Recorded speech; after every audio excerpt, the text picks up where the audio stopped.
What's up, guys? Welcome into another episode of Loaded Box Vids. We are on episode 7, I believe, which is crazy to think of. But nonetheless, I didn't ask you this last week, Dylan, and I got a couple shout outs saying, why didn't you ask Dylan how he's doing? Courtesy of our good friend Greg. So Dylan, how you doing? I'm doing fine. It's just great to be here. It's a pleasure to talk football. Oh my gosh. Is there any other way to start one of these videos? I think I kind of like cucked myself into only being able to do that from now on. Oh my gosh. Yeah, you've kind of found your catchphrase already. Yes. Excited to talk football. At least you're not using the word flabbergasted anymore. So that's always that was a one-time use. I had to pull that out of the dictionary. But yeah, so today we are going to be discussing our Dynasty sell highs this offseason. Full warning, this video is not for the faint of heart. We are telling you to sell some pretty high profile guys, but there's a reason why we call it sell high, and that's because you can get a shit ton of stuff for these guys in the trade values.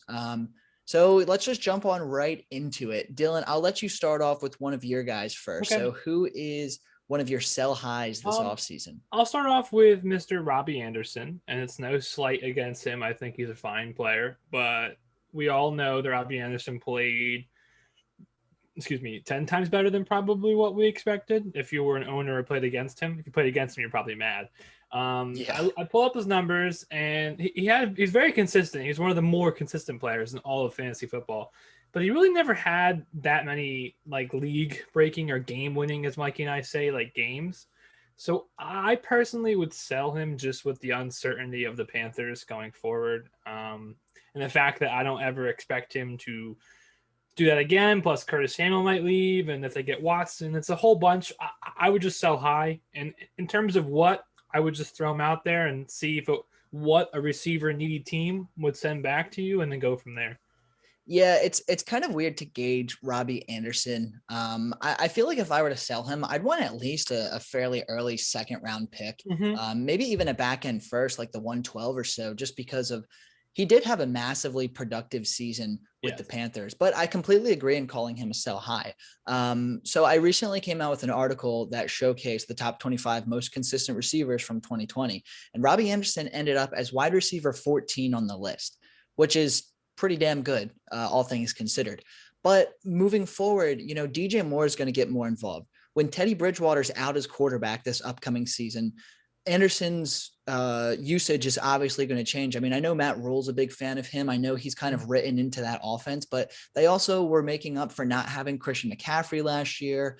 There's just a lot of moving pieces with it. Kind of feels like we saw his ceiling, and there's a very low probability that he stays at his ceiling. So I definitely like the call to sell high on Robbie Anderson. I can't see him repeating the success he had in 2020. Not at all. I think he's going to be dead in the water. I can go and say my next guy if you want to just go back and forth. Yeah, absolutely. Go ahead. Give me forget. Next one. I'm sitting on these guys and I might forget. No. So the next one is also a receiver. This is, I guess, a hotter take. Wait, before you say it, if you're listening, spicy take right here that I completely agree with, but we're ready to go to battle on this one. Brandon Nyok of the Niners should be a sell high, and you're probably saying this guy's an idiot. You might even be saying some curse words, but no, I just don't know if he will also replicate the success, because the quarterback situation, once again, is something to play in part of it, whether they upgrade or downgrade. Also have to factor in that they will have different running rotation going forward. They will also have this guy named George Kittle and Deebo Samuel hopefully healthy for the entire year. So will he get as much volume? No. He's also super efficient in like everything. Like he had one of the best rookie seasons, if not the best rookie season for a receiver, arguably, especially because he wasn't even one of the first ones off the board in real life or in the fantasy drafts. So I would sell high, and Mikey's going to probably tap into this. He was a very consistent player as well. So the sky is the limit for what you could ask for him, given what he did in youth. I think Dynasty players, not unfairly, but people get caught up in the age factor and the fact that he's young. You could use that to your pride and your winnings and be able to sell him for a lot. Yeah, I completely agree in terms of calling him a sell high. As I mentioned before, I've seen polls where Brandon Ayuk was rated higher than guys like T. Higgins, Deonta Johnson. I mean, there's so many young names that people had Brandon Ayuk over. And meanwhile, he was a second round rookie pick in most dynasty leagues, and it was like a middling second round rookie pick. Um, I completely agree with everything you said. Deebo Samuel's going to be more of a force next year when he's healthy. George Kittle is obviously going to be around. That offense is likely going to have a different quarterback. I think it's unlikely that Jimmy G will still be the guy for the entire season, I should say. There's just, it seemed like the stars kind of lined up perfectly for this to happen in Brandon Ayuk's rookie season. I mentioned the consistency rankings with Robbie Anderson, how he was the wide receiver 14. Brandon Ayuk was the wide receiver 15 overall. And that was actually the most consistent season out of all rookies in 2020. So yes, on the surface, Brandon Ayuk looks great, but I think his opportunity is going to go down in the future. While I still do like him as a player, I don't think his value is ever going to be higher than it is right now. And I'd be more than happy to part ways with him for, maybe an early second round pick and a decent rookie or a decent young receiver somewhere, or even just straight up for a top 5, top 6 first round pick. I genuinely think that that's the kind of return you can get from Brandon Ayuk after he balled out in his rookie year. Completely agree. And I'm staying on the receiver path, although this guy's a tight end. My final sell high, not as high as the other two. Well, maybe, but Robert Tonyan of the Green Bay Packers. So he had a crazy year in the end zone, red zone area. I mean, he had a crap ton of touchdowns. I don't think not even Packers fans knew he was going to score that many touchdowns. And if you say he was or he did, you're lying. So I don't. That's just an unstandable rate of touchdowns in the end zone. That's the end of the argument there. So I would sell him to a tight end needy team. End of discussion. Yeah, because Tonyan saw double-digit touchdowns, I'm pretty sure, in 2020, and he kind of burst onto the scene out of nowhere. We kind of talked briefly on him a few videos ago when we were talking about our free agency frenzy. And we both agreed that he's more than likely going to stay with Green Bay, but we also talked about how Green Bay is probably going to be bringing in a receiver somewhere else. And as soon as Green Bay gets a legitimate wide receiver too, even a guy in the slot, it's going to take away a lot from Robert Tonyan. And I think he's basically going to turn into a weekly touchdown dependent tight end. Yeah. Now, don't get me wrong. I still am not going to be surprised if he hits 8, 9, maybe even 10 touchdowns again. But the games where he doesn't score a touchdown, he's going to have very little value at the tight end position. A lot of people are putting him in their top 10, top 12 dynasty tight ends right now after his one breakout year. But Aaron Rodgers is not going to have a second consecutive season of playing like an MVP. Yeah. Robert Tonyan is not going to have a second consecutive season where he sees double-digit touchdowns. Most people only dream of that. So Robert Tonyan is another guy. His value is the highest it ever will be right now. And I completely agree. If you can sell him away, if you have a decent tight end replacement, or if you're planning on grabbing a guy like Kyle Pitts or Brevin Jordan or Pat Freiermuth in the upcoming rookie draft, part ways with Robert Tonyan, because you could probably get something pretty decent for him. Yeah, I definitely agree with what you said. And now that I'm thinking about it, you probably could get more than what I initially thought for him. I mean, tight end needy teams are pretty desperate sometimes. So. Yeah. And I think I'd be pretty comfortable with taking an early second round pick for him and kind of running away with that, because guys like Darren Waller, TJ Hawkinson, even Mark Andrews, they're worth like middle range first round picks, I'd say. So if you can get half of that in an early second round pick for Tonyan, I think you should take it and run. Yeah. But while we're talking about Robert Tonyan, I'm going to start off with my first sell high, because he's also a Green Bay Packer, at least for now, and it's Aaron Jones. This time last year, I was telling everyone not to sell Aaron Jones. Don't panic on him, because I really thought that Green Bay would bring him back. Now, there is a decent chance that Green Bay does bring him back under the franchise tag, but this is bad, because his immediate value is going to remain unchanged. Now, AJ Dillon's going to take away some more snaps from him in 2021, but if he stays in Green Bay, we're going to see more of the same. He's probably going to be that top 6, top 7 running back that we've come to expect. But the issue is that if he's only on a 1-year contract with Green Bay, by the time he goes to get his next contract, he's going to be 27 and a half years old. The age of decline for running backs begins at 27. His market value in real life is going to fall. And I just don't know if he's going to be able to retain a very prominent role on an offense or get the big contract that he's hoping for after this upcoming season. So it's definitely something to monitor. But the real value with him right now is that there's a lot of rumors that he's going to go down and sign with Miami.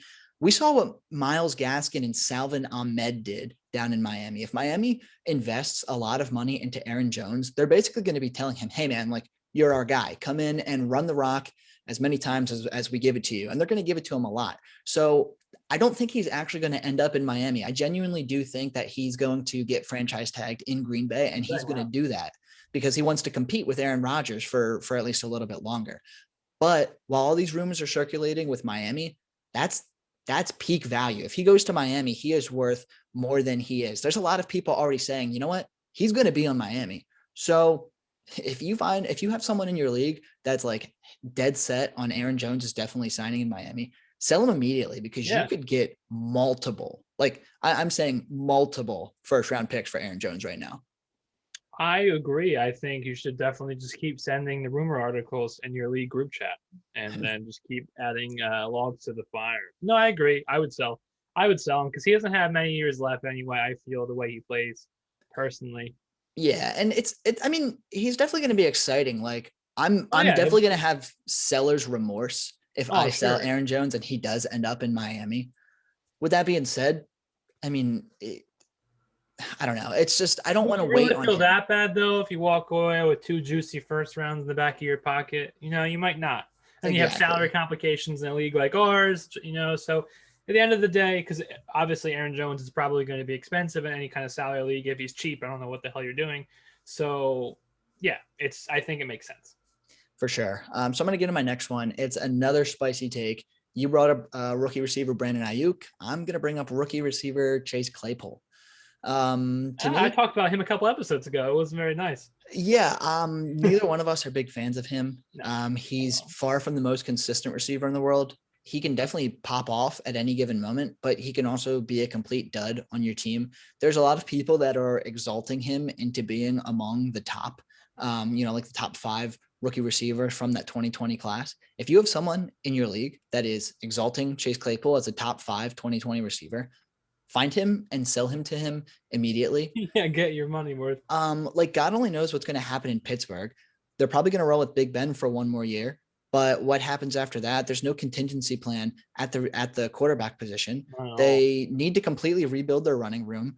They're about to lose Juju Smith-Schuster, which you'd think would be good for Chase Claypool, but it just means that Chase Claypool is going to see more difficult coverage. I don't know. There's something about Chase Claypool that I don't love, but at the same time, there's something that other people do love about him. So this is all a personal preference. I think same with Brandon Ayuk. What's that? So maybe they like his TikTok dances. I don't know. Yeah, maybe there's something going on TikTok over there in Pittsburgh. But nonetheless, I mean, this might not be a popular take, and kind of the same thing with Brandon Ayuk. I called Brandon Ayuk a sell high in one of my articles, and I had so many comments saying like, what are you talking about? He's a buy low. He's not sell high. And I'm just like, yeah, that's what you think right now. And I'll see a buy low. I don't know. That's the thing. Like it just makes no sense. And that's the thing with Chase Claypool. If you really want to hold him into the season, wait for him to have his 40-point game again, and then sell him after that because his value will be back to sky high. But so I definitely agree with everything you're saying. And then the top on that, if a rookie receiver is worth stashing in a redraft league, which Ayuk was, let alone Dynasty, he's not a buy low. And then also to go with your Juju thing, not Juju, Claypool. I also agree because history does not repeat itself, but it does mirror itself. So we saw Juju ball out when Mr. Headcase was still on the roster, and then he left. And then Juju hasn't quite been the same. Upcoming young receivers can ball out because Juju's there. Once Juju leaves, will Claypool be that good? I mean, if anything, I would look forward to the next receiver the Steelers draft and draft him because it's just a recurring cycle. Yeah, the only one that I think is going to break the cycle is Deonta Johnson. And the only reason why is because he does look like an elite receiver out there. But then again, Juju Smith-Schuster was still seeing a lot of the top coverage. So I guess you never really know until it happens. But nonetheless, we'll move on from Chase Claypole, but he's definitely a sell high. And I'm going to talk about two players on the Minnesota Vikings. One of them is my actual sell high. The other one's just an honorable mention. So my actual sell high is Adam Thielen. At this point in Adam Thielen's career, he's essentially just a boomer bust guy. He was, I believe, number 19 or number 20 in consistency adjusted rankings, but he busted almost as many times as he boomed last year, for what that's worth. With the emergence of Justin Jefferson, Adam Thielen is 1,000% not the wide receiver one to own in Minnesota anymore. He's gone. You can never trust Kirk Cousins every single game of the season, and there's definitely no plan to change at the quarterback position right now for Minnesota. Adam Thielen, in my opinion, this time next year, his value is going to at least half itself. So I think that this definitely isn't the highest his value has ever been, but I think it's the highest it'll be for the rest of his time in the league. So if you have a plan at wide receiver, if you want to move on from a boomer bust guy like Adam Thielen, I think now is definitely the time to try and sell him off your team. I agree. I think also the age factor, like people get too caught up in it, but the fact of the matter is he is over the hump now. So yeah, he is. And his emergence as a top receiver in this league, it's an awesome story, but I mean, it's not the most precedented thing out there. Yeah, no. But nonetheless, I mean, I'm not gonna talk smack on Adam Thielen or anything like that. No. I think he's a brilliant football player, but it's just with how that team, the direction the team is moving in, with the direction trending downwards while the team is trending kind of upwards in other aspects. Exactly. So, I mean, I think he's a pretty damn good sell high, and arguably the best sell high on this list. Now, this might not make sense to many of you, but it will make complete sense to the other part of you. My honorable mention for the day is Dalvin Cook.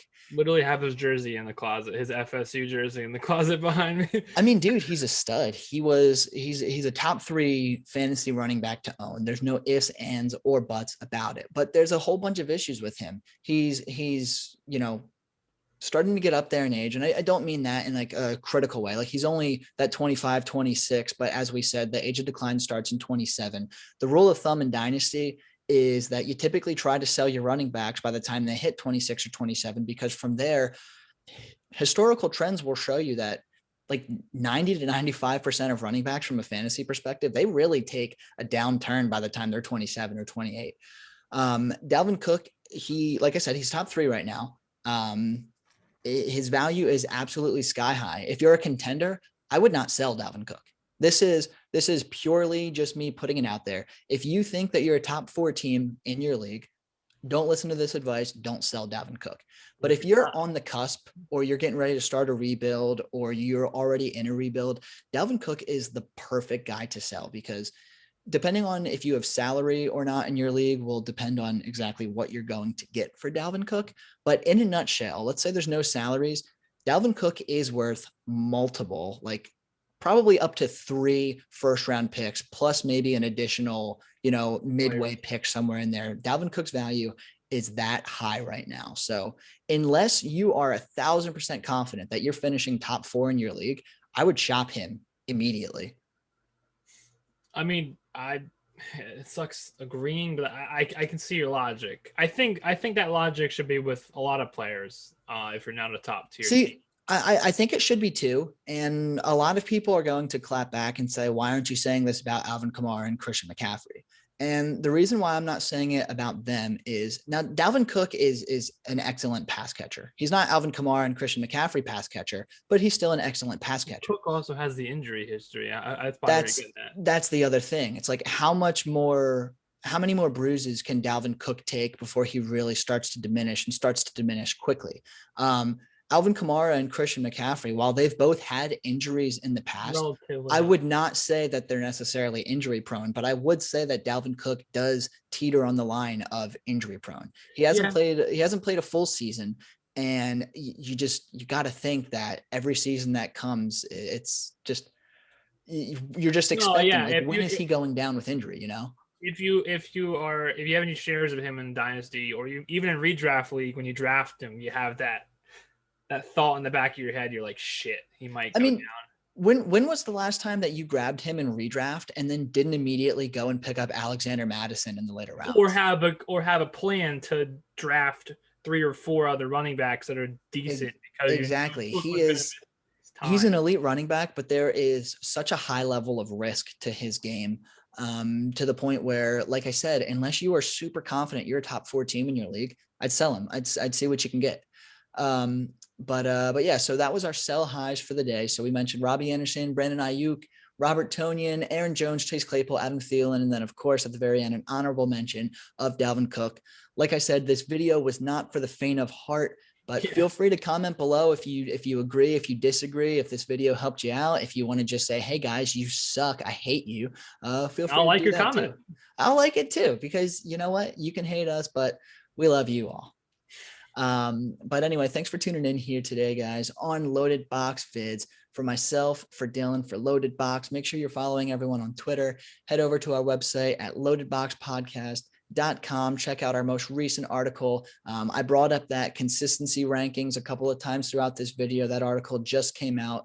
I guess you guys are seeing this the following week. So that article came out last week. So you might have to scroll down 1 or 2, but don't mean to toot my own horn, but I think it's definitely worth a read, especially if you are in dynasty leagues and you're looking to acquire someone that you can rely on. But like I said, thanks again for tuning in, guys. We will see you guys next week.